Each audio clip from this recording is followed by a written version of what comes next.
Yozi juda ham issiq, qishda juda ham sovuq. Bizning asosiy ishimiz utepleniya xizmati, utepleniya imoratni tashqi tarafidan uteplit qilish. Sizning remontingiz bitgan, lekin siz utepleniya xizmatidan foydalanmoqchisiz.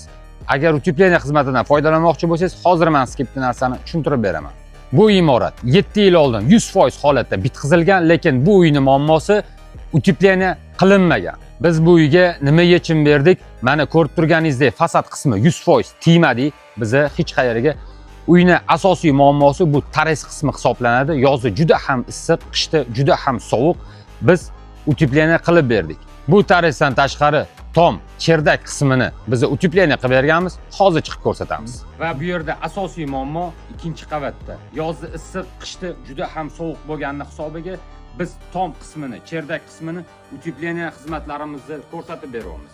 Bu obyektimizda qilinayotgan ishlarimiz bazalt 2 qavat bo'ladi, shaxmat расположенияda bo'ladi va огнеупор membrana. Membranani bajaradigan vazifasi bu yerda erkin bazalt nafas olishi uchun. Sizga ham tom qismiga utepleniya xizmati kerak bo'lsa, albatta murojaat qiling.